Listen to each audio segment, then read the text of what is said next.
Hello learners, welcome to channel. तो इस वीडियो में हम डिस्कस करेंगे मार्केटिंग ऑफ सर्विसेज से रिलेटेड कुछ एमसीक्यूज। तो चलिए स्टार्ट करते हैं। तो पहला क्वेश्चन है, the study of dash helps in understanding how individuals make decision to spend their available resources like time, money and effort while purchasing goods and services.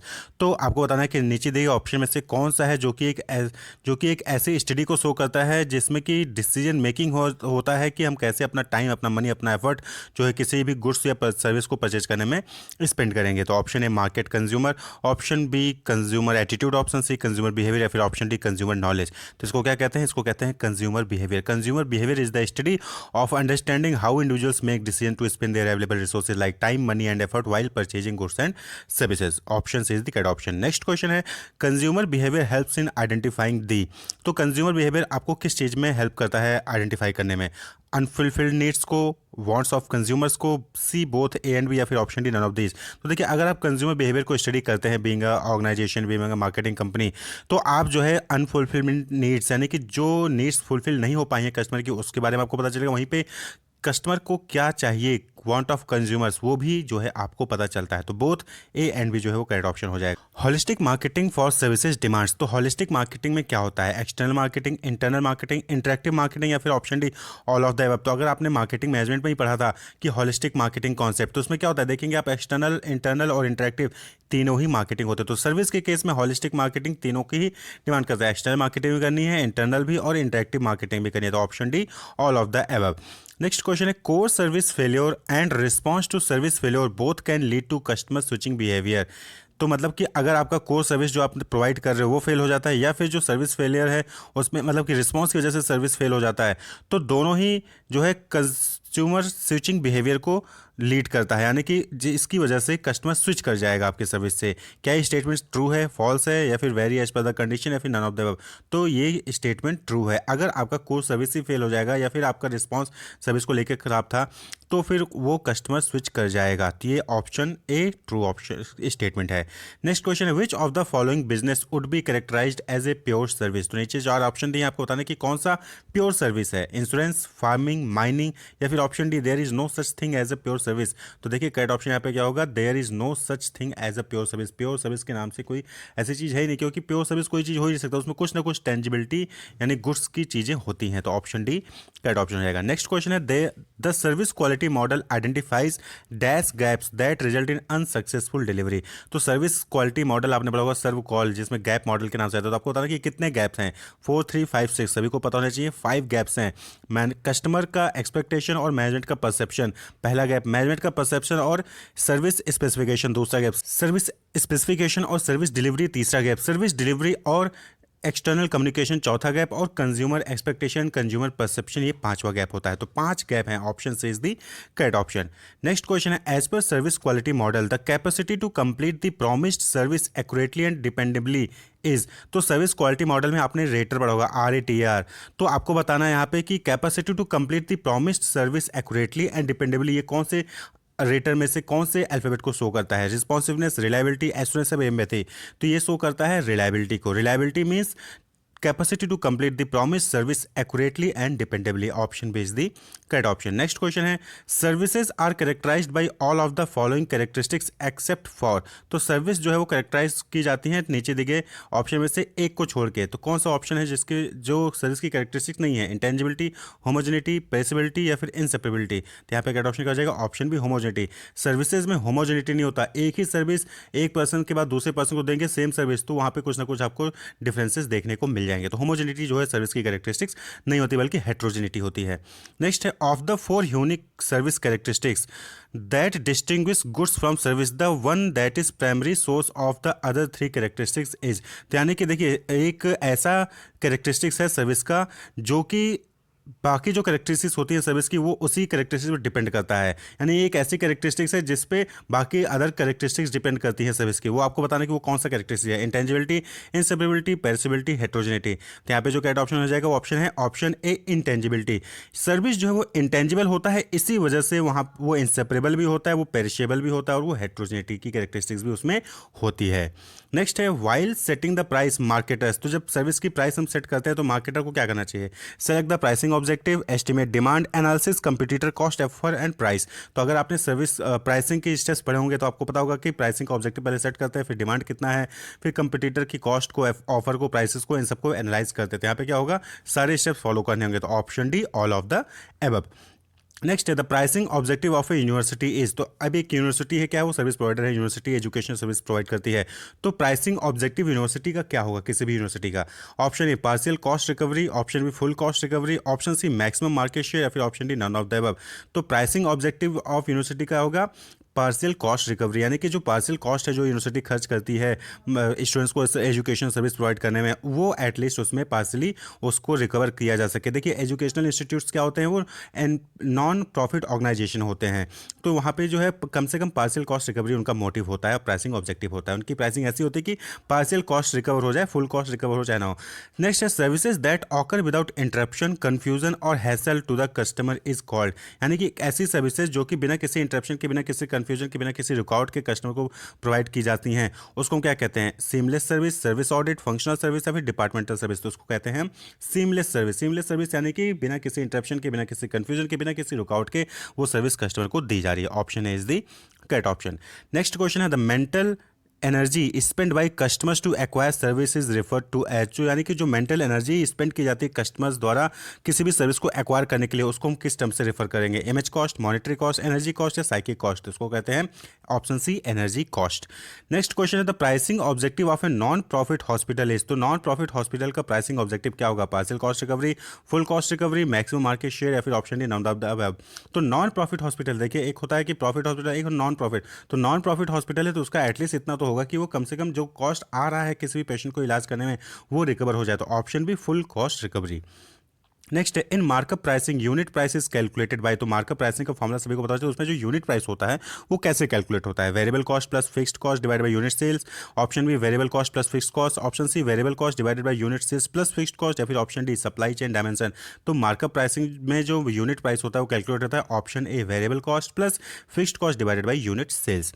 Next question है the SERVQUAL model यानी service quality model also called gap model is an empiric model by dash to compare service quality performance with customer service quality need. तो आपको यहाँ पे बताना है कि ये जो गैप मॉडल है, सर्व कॉल मॉडल है, किसने दिया है? Option A Zeithaml, option B Parasuraman, option C Berry या फिर ऑप्शन डी ऑल। तो आपको पता होना चाहिए कि जेथमल, परसुरमन और बेरी इन तीनों ने ही जो है गैप मॉडल डेवलप किया था। तो यहाँ पे क्या हो जाएगा? Option D all. Next question है service delivery gap is gap number, तो सर्विस डिलीवरी गैप जो है वो कौन सा गैप नंबर है? 5 गैप होते हैं, तो आपको बताना है कि जो सर्विस डिलीवरी गैप है वो कौन सा नंबर का गैप है? तो करेक्ट ऑप्शन का जाएगा option D, option C 3। Third gap होता है सर्विस डिलीवरी गैप, और फोर्थ गैप कौन सा होता है? एक्सटर्नल कम्युनिकेशन, और फिफ्थ गैप कौन सा होता है? कंज्यूमर एक्सपेक्टेशन और कंज्यूमर परसेप्शन के बीच का गैप। नेक्स्ट क्वेश्चन है gap between expected and perceived service is dash gap, तो एक्सपेक्टेड एंड परसीव्ड सर्विस का गैप कौन सा होता है? फिफ्थ, यानी ऑप्शन डी करेक्ट ऑप्शन है। नेक्स्ट है RATER refers to, service quality model में 5 डायमेंशंस होते हैं, तो रेटर RATER रेटर का फुल फॉर्म क्या होता है? तो आपको याद करना चाहिए, आपको याद होना चाहिए। यहाँ पे करेक्ट ऑप्शन हो जाएगा option D reliability, assurance, tangibles, empathy और रिस्पॉन्सिवनेस। तो करेक्ट ऑप्शन का हो जाएगा ऑप्शन डी।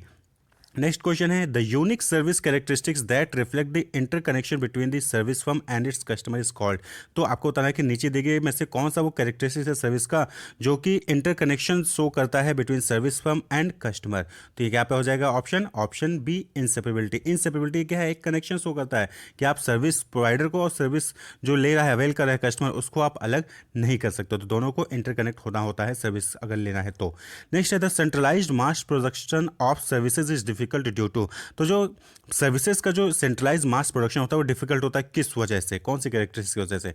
देखिए जो गुड्स होते हैं उनका सेंट्रलाइज आप मास प्रोडक्शन कर सकते हो, उसके बाद अलग अलग स्टेट्स में अलग अलग एरिया में आप उसको डिलीवर कर सकते हो, लेकिन सर्विसेज का सेंट्रलाइज मास प्रोडक्शन नहीं हो सकता है। क्यों?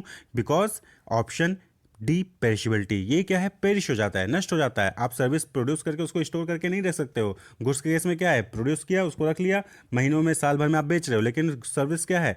वो रियल टाइम होता है, वहाँ पे आप उसको स्टोर करके नहीं रख सकते। तो पेरिशेबिलिटी की वजह से सेंट्रलाइज्ड मास प्रोडक्शन जो है वो सर्विस का नहीं हो सकता है। नेक्स्ट क्वेश्चन है A DAS is an operational planning tool that provide guidance on how a service will be provided, specifying the physical evidence, staff action and support system infrastructure needed to deliver the service across its different channel। तो इसमें नीचे दिए option में से कौन सा है जो ये सारी चीज़ें शो करता है? तो service blueprint, service space, service red print या फिर सर्विस स्केप।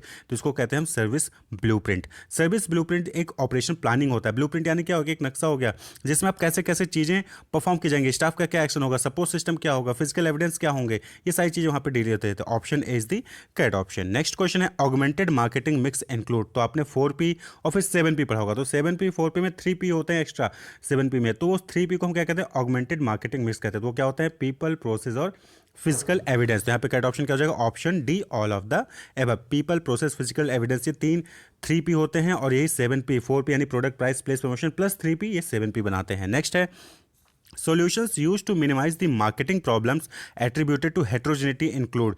तो जो सर्विस में हेट्रोजेनिटी वाली कैरेक्टरिस्टिक्स होती है उसको आप कैसे जो है रिमूव कर सकते हैं, उसको कैसे आप मिनिमाइज कर सकते हैं? Option A standardising and customising the service, option B using multi site location, option C stressing tangible clues या फिर option D appealing to different market segment with different demand pattern.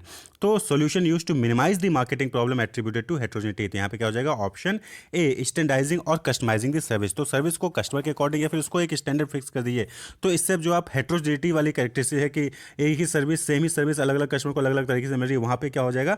वो मिनिमाइज किया जा सकता है। नेक्स्ट है the unique service characteristics that deals specifically with the inability to inventory services. तो वो कैरेक्टरिस्टिक्स आपको बताना है सर्विस का जिसकी वजह से सर्विस को आप जो है इन्वेंट्री करके नहीं रख सकते, यानी कि उसको स्टोर करके नहीं रख सकते। तो यहाँ पे करेक्ट ऑप्शन क्या हो जाएगा? Option D, perishability. पेरिशेबिलिटी की वजह से आप सर्विस को जो है इन्वेंट्री करके नहीं रखते, उसको स्टोर करके नहीं रख सकते हैं। जैसे कि सपोज करें कि आप सर्विस दे रहे हैं रेस्टोरेंट का, तो रेस्टोरेंट में खाना बना के आप रख लीजिए और सोचिए कि 1-2 दिन बाद भी बेच सकते हैं, तो नहीं, वो बल्कि कुछ ही घंटों बाद खराब हो जाता है। तो पेरिशेबिलिटी, पेस्ट की वजह से उसको आप इन्वेंट्री करके नहीं रख सकते हैं। Which of the following strategies increase the supply of service available to consumer. तो कौन सा नीचे दिए ऑप्शन में से ऑप्शन होगा जो कि सप्लाई ऑफ सर्विस जो है इंक्रीज करता है कि वो किसी कस्टमर्स को मिल सके? Use of creating pricing strategy, use of reservation system, capacity sharing या फिर डेवलपिंग कॉम्प्लीमेंट्री सर्विस। तो देखिए रिजर्वेशन सिस्टम में क्या होता है कि अगर आपने रिजर्वेशन कर लिया तो वहाँ पे जो है कि आपको सर्विस मिलेगी, आपको सर्विस सप्लाई होगी, इसकी चांसेस इंक्रीज हो जाती हैं। तो यहाँ पे क्या हो जाएगा? Option B the use of reservation system. Next है customer satisfaction can be defined by comparing. तो कस्टमर सेटिस्फैक्शन कैसे आप जो है डिफाइन कर सकते हो, किस चीज़ को कंपेयर करके सकते हो? Predicted service and perceive service, option B predicted service and desire service, option C desire service and perceive service या फिर option D adequate service and perceived service. तो यहाँ पे करेक्ट ऑप्शन क्या हो जाएगा? कस्टमर सेटिस्फैक्शन को आप desire service and perceive service के बेसिस पे कंपेयर करके आप उसको आइडेंटिफाई कर सकते हो कि कस्टमर सेटिस्फाई हुआ है या नहीं है, कि उसको क्या चाहिए था, उसने क्या मिला। नेक्स्ट है the dash dimension is an assessment of firms consistency and dependability in service performance. तो रेटर का कौन सा वो एलिमेंट है, वो डायमेंशन है जो कि वो शो करता है कि फर्म्स की कंसिस्टेंसी और उसकी डिपेंडेबिलिटी को शो करता है। तो यहाँ पे करेक्ट ऑप्शन क्या हो जाएगा? Option D, reliability. Next question है which of the following would not be considered a tangible clue. तो टेंजिबल क्लू कौन सा कंसीडर नहीं किया जाएगा? The appearance of employee, the appearance of firms physical facilities, the smile of an employee face या the quality of instruction in an educational setting. तो देखिए appearance of employee, physical facilities और employee के face पे smile, ये तीनों ही क्या है? टेंजिबल क्लू है। लेकिन तो quality of instruction in an educational setting ये जो है टेंजिबल क्लू नहीं है। नेक्स्ट है minimising the amount of role conflict and role ambiguity experienced by employ will help reduce the size of this gap is known as. तो अगर आप जो है रोल कॉन्फ्लिक्ट और रोल एम्बिग्विटी जो एम्प्लॉय के बीच में होता है उसको आप मिनिमाइज करते हो, तो कौन से गैप को जो है मिनिमाइज किया जा सकता है? वो 5 गैप जो आपने पढ़ा है सर्व कॉल का, तो आपको उसमें से कौन सा गैप मिनिमाइज होगा अगर रोल कॉन्फ्लिक्ट और रोल एम्बिग्विटी हटाया जाएगा? Knowledge gap, standard gap, delivery gap या फिर कम्युनिकेशन गैप? तो करेक्ट ऑप्शन कर जाएगा ऑप्शन सी, डिलीवरी गैप। अगर रोल कॉन्फ्लिक्ट नहीं होगा, रोल एम्बिग्विटी नहीं होगा तो आप डिलीवरी जो है अच्छे से करेंगे, तो डिलीवरी गैप जो है उसको आप मिनिमाइज कर सकते हैं। नेक्स्ट है fixing the right price of for services offered in difficult because of. तो जो राइट प्राइस होता है सर्विसेज का उसको फिक्स करने में डिफिकल्टी होती है, क्यों? बिकॉज पैसिबिलिटी, हेट्रोजेनिटी, इनसेपरेबिलिटी या फिर इंटेंजिबिलिटी। तो करेक्ट ऑप्शन क्या हो जाएगा? Because D, intangibility. इंटेंजिबिलिटी की वजह से सर्विस की जो प्राइसिंग है उसमें जो है फिक्स करने में डिफिकल्टी आती है। नेक्स्ट है focusing the firms marketing effort toward the existing customer base is called. तो जब आप फर्म्स की मार्केटिंग एफर्ट को जो एग्जिस्टिंग कस्टमर है उनकी तरफ फोकस करते हो तो उसको क्या कहते हैं? Excellent customer service, conquest, retention, customer retention या फिर कर्टियस रिटेंशन। तो जो आपके ऑलरेडी कस्टमर हैं उनके ऊपर आप मार्केटिंग एफर्ट लगा रहे हो तो उसको कहते हैं कस्टमर रिटेंशन, कस्टमर को रोक के रखना।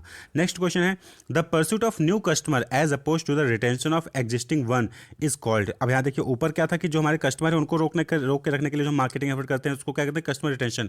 नीचे जो क्वेश्चन पूछा गया है उसमें पूछा गया है कि जब आप अपने जो एग्जिस्टिंग वन है उनको छोड़ के आप नए कस्टमर को रिटेन करने के लिए, नए कस्टमर को परस्यू करने के लिए आप मार्केटिंग एफर्ट करते हो तो उसको क्या कहेंगे? Service marketing, B2B marketing, conquest marketing या फिर कंज्यूमर मार्केटिंग। तो उसको कहते हैं option C conquest marketing. Conquest marketing में हम नए कस्टमर्स को परस्यू करने की कोशिश करते हैं, अपना एफर्ट मार्केटिंग एफर्ट उसमें लगाते हैं कि नए कस्टमर हमारे पास आए। नेक्स्ट है which of the following is not a benefit of customer satisfaction. तो कस्टमर अगर आपका सेटिस्फाई है तो उसका नीचे दिए ऑप्शन में से कौन सा बेनिफिट नहीं है? Option A the firm is more insulated from price competition, the firm provide a positive work environment for its employee, the positive word of mouth is generated from satisfied customer, या फिर satisfied customer make purchase more frequently. तो which of the following is not a benefit of customer satisfaction? तो the firm provide a positive work environment for its employee, ये customer satisfaction का इसका कोई लेना देना नहीं है, तो एम्प्लॉय को प्रोवाइड किया जाए तो ऑप्शन बी जो है वो करेक्ट ऑप्शन हो जाएगा। नेक्स्ट क्वेश्चन है The service industry has several emerging trends that organization need to be aware of. Which of these should organization keep a look out for? तो देखिए सर्विस इंडस्ट्री में क्या है, emerging trends आ रहे हैं जिसके बारे में ऑर्गेनाइजेशन को अवेयर होना चाहिए। तो आपको बताना कि नीचे दिए गए कौन से में ज़्यादा ध्यान देना चाहिए? New competitor entering the market place, advances in the internet, heightened customer expectation, या फिर option D advance in e commerce. तो किस पे ज़्यादा लुकआउट देना चाहिए ऑर्गेनाइजेशन को? तो option a new competitor entering the market place. तो मार्केट प्लेस में जो नए कंपटीटर आ रहे हैं उस पे जो है ऑर्गेनाइजेशन को लुकआउट होने ध्यान देना चाहिए। नेक्स्ट क्वेश्चन है customers ultimately determine the service by. तो कस्टमर जो है सर्विस को किस तरीके से डिटरमाइन करते हैं? The type of competitor, the level of marketing effectiveness and operational efficiency, the cycle of fluctuation, या फिर द प्राइस ऑफ कंपटीटर। तो कस्टमर जो है किसी भी सर्विस को अगर डिटरमाइन करते हैं तो डिटरमाइन करते हैं on the basis of marketing effectiveness and operational efficiency. Option B is the correct option. Next question है during a service recovery effort the employee promptly refunded the customers money but threw the money at the customers. यानी कि एक service recovery effort जो है चल रहा था, service को रिकवर किया जा रहा था, तो एक एम्प्लॉय ने रिफंड तो कर लिया लेकिन रिफंड का जो मनी था वो कस्टमर के ऊपर फेंक दिया, कस्टमर के सामने फेंक दिया। तो as a result the recovery effort violated the customer dash justice need. तो रिकवरी एफर्ट में जो एजेंट है, जो एम्प्लॉय है, उसने कौन सी कस्टमर की नीड को जो है वायलेट किया है आपको बताना है। Option A interactional need, option B ethical justice need, option C social justice need, या फिर option D procedural justice need. तो उसने कौन सी नीड को जो है वायलेट किया है? भाई उसने इसमें क्या है कि आपका रिकवर हो गया है, आपको पैसा का जो एम्प्लॉय है वो वापस दे रहा है, लेकिन जो पैसा एम्प्लॉय दे रहा है उसने उसको पैसे को फेंक के दिया, यानी कि कस्टमर के सामने फेंक दिया।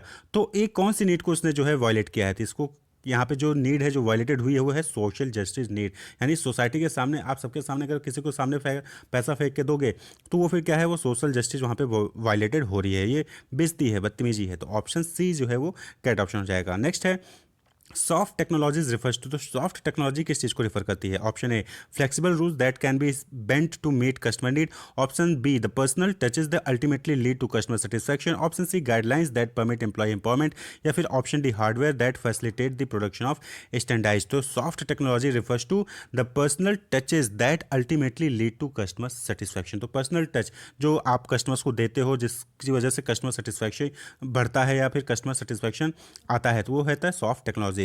Next is the dash is calculated by dividing the activity time by the number of location at which the activity is perform. तो नीचे दिए ऑप्शन में से बताना कि कौन सा है जो कि जिसको हम कैलकुलेट करते हैं कैसे?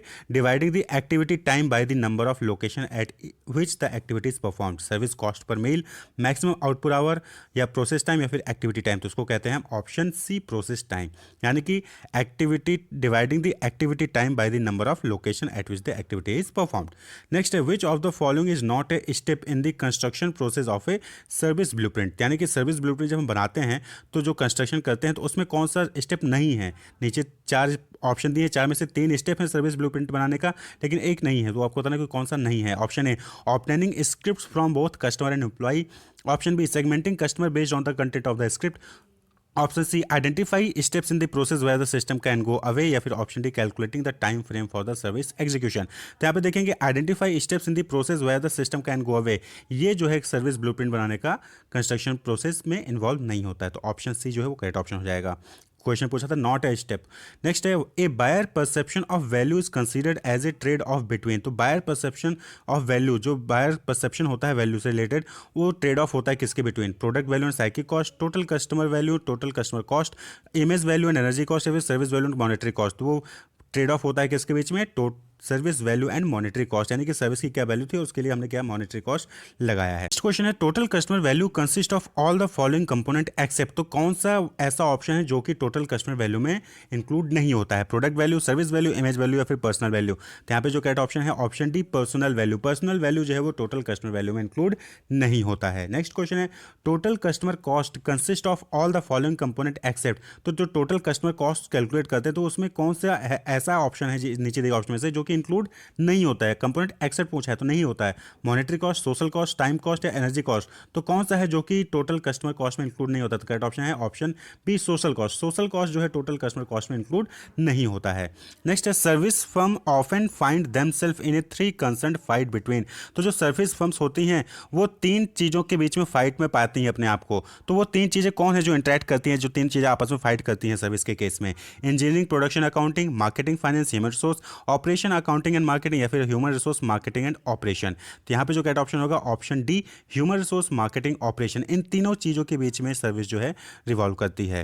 ह्यूमन रिसोर्स मार्केटिंग ऑपरेशन, यही 3 इंपॉर्टेंट है जहाँ पे सर्विस जो है रिवॉल्व करती है। इन्हीं चीज़ के बीच में फाइट होता रहता है। Among many services the demand for medical services tend to be. तो जो बहुत सारी सर्विसेज होती हैं तो इसमें जो डिमांड होती है मेडिकल सर्विसेज की वो क्या होती है? मेडिकल सर्विस की डिमांड इलास्टिक होती है, सब्स्टिट्यूट डिमांड होती है, फिर प्राइस क्रॉस इलास्टिक डिमांड होती है। तो देखिए मेडिकल सर्विस की डिमांड ऐसी है जो कुछ भी हो उसमें डिमांड उसकी चेंज फ्लक्चुएट नहीं होती है। तो ये क्या है? इनइलास्टिक है। ऑप्शन है इनइलास्टिक। ये ऐसी डिमांड है जिस ऐसी सर्विस है जो कि सबको चाहिए ही चाहिए। क्वेश्चन है the primary role of a service firm for the customer in the communication mix is to. तो कम्युनिकेशन मिक्स में प्राइमरी रोल सर्विस का क्या होता है? Confuse customer, inform and remind customer, oppose the competitors claim, या फिर persuade the dealer. तो correct option क्या हो जाएगा? देखिए बट ऑब्वियस बात है कि कम्युनिकेशन मिक्स में किसी भी ऑर्गेनाइजेशन का, चाहे वो गुड्स बना रही हो चाहे वो सर्विस प्रोड्यूस कर रही हो, उसका मेन एम होता है कि वो कस्टमर को इन्फॉर्म करे और उसको रिमाइंड करे। तो option B, inform and remind customers. Next question है differentiation approaches such as competence, courtesy, reliability and responsiveness are forms of. तो जो डिफरेंशिएशन अप्रोच है, अगर आप डिफरेंशिएशन करते हो कंपिटेंस के बेस पे, कर्टेसी के बेस पे, रिलायबिलिटी की बेसिस पे, रिस्पॉन्सिवनेस की बेसिस पे, तो वो किस टाइप का डिफरेंशिएशन कहलाएगा? प्रोडक्ट, पर्सनल, इमेज या फिर सर्विस डिफरेंशिएशन। तो यहाँ पे करेक्ट ऑप्शन हो जाएगा ऑप्शन बी, पर्सनल डिफरेंसेस। यहाँ पे कि कंपिटेंसी किसकी होती है? पर्सन की। कर्टेसी पर्सन शो करता है, रिलायबिलिटी पर्सन की, रिस्पॉन्सिवनेस कौन? पर्सन करेगा। तो पर्सनल डिफरेंशिएशन कहलाता है। नेक्स्ट है the advantage of that e marketing communication carries are. तो आपको बताना है कि ई मार्केटिंग कम्युनिकेशन का एडवांटेज क्या है? Reaching a widely dispersed audience, being cost effective, being personalised, या फिर मोर कस्टमर सेटिस्फैक्शन। तो जो एडवांटेज है ई मार्केटिंग कम्युनिकेशन का वो है reaching a widely dispersed audience, यानी कि ई मार्केटिंग कम्युनिकेशन का यूज़ करते हैं आप तो आप लार्ज कस्टमर्स को और अलग अलग टाइप के कस्टमर्स तक आप जो है पहुंच सकते हैं, ऑडियंस तक पहुंच सकते हैं। नेक्स्ट है which of the following is not A component of service firm physical evidence. तो सर्विस फर्म की फिजिकल एविडेंस आपने पता होगा पीपल प्रोसेस फिजिकल एविडेंस। तो नीचे दिए ऑप्शन में से फिजिकल एविडेंस का कंपोनेंट नहीं है। Option A parking, option B employ appearance, option C billing statement, या फिर option D in house process equipment. तो देखिए parking, employ appearance and billing statement, ये दोनों ही क्या है? फिजिकल एविडेंस के कंपोनेंट होते हैं, लेकिन इन हाउस प्रोसेस इक्विपमेंट ये जो है फिजिकल एविडेंस का कंपोनेंट नहीं है। ऑप्शन डी जो है वो करेक्ट ऑप्शन हो जाएगा। नेक्स्ट है one of the advantage of requiring employ to wear uniform is that it reduces the customers perception of. तो आपको बताना है कि जो एम्प्लॉय है वो जब यूनिफॉर्म पहनता है तो इससे कौन सा जो है एडवांटेज होता है? इंटेंजिबिलिटी, यानी कौन सा परसेप्शन जो है रिड्यूस होता है? इंटेंजिबिलिटी, इंसेपरेबिलिटी, हेट्रोजेनिटी या फिर सोशलाइजेशन।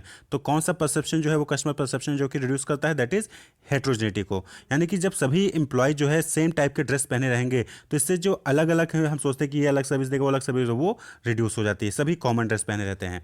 तो हेट्रोजेनिटी की जो कस्टमर परसेप्शन होता है वो रिड्यूस होता है। नेक्स्ट है dash is the study of the use of physical evidence to create service environment and their influence on the perception and behaviour of the individual. तो नीचे दिए ऑप्शन में से बताना कि कौन सा वो है जिसमें स्टडी होती है फिजिकल एविडेंस की, जिससे हम जो है सर्विस इन्वायरमेंट क्रिएट करते हैं और उसका इन्फ्लुएंस होता है परसेप्शन पे और बिहेवियर ऑफ इंडिविजुअल पे। एर्गोनॉमिक्स, इन्वायरमेंटल साइकोलॉजी, फिजिक्स या फिर फिजिकल सोशोलॉजी, उसको कहते हैं हम option B environmental psychology. Environmental psychology, environment के बारे में पढ़ना, फिजिकल एविडेंस वहाँ पे रखना, सर्विस इन्वायरमेंट क्रिएट करना जिसका इन्फ्लुएंस होता है परसेप्शन और बिहेवियर ऑफ इंडिविजुअल पे। नेक्स्ट क्वेश्चन है which of the following is not an advantage of requiring employ to wear uniform. तो एम्प्लॉय को यूनिफॉर्म पहनाने से क्या एडवांटेज नहीं होता है आपको बताना है। Option A identifies the firms personal, option B provide price expectation to customers, option C implies a coherent group structure, option D provide a physical symbol that embodies the group idea and attributes. तो employ को dress पहनाना, वो भी uniform पहनाना यानी common dress पहनाना का फ़ायदा कौन सा नहीं है। तो option B provide price expectation to customer, आप किसी के ड्रेस से ये नहीं आइडेंटिफाई कर पाएंगे कि यहाँ पे क्या प्राइस होगी।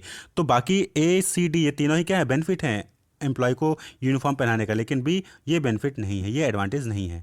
नेक्स्ट है direct labour cost and sales commission cost incurred in service are called as. तो डायरेक्ट लेबर कॉस्ट और सेल्स कमीशन कॉस्ट जो होता है सर्विस में इनकर्ड होता है वो क्या कहलाता है, fixed cost, variable cost, average cost या फिर मार्जिनल कॉस्ट। तो डायरेक्ट लेबर कॉस्ट और सेल्स कमीशन एक क्या है, ये वेरिएबल कॉस्ट है, ये वेरी करता रहता है। नेक्स्ट है The organization must effectively plan to dash fear, uncertainty and doubts that might occur in the mind of customers during the course of acquisition।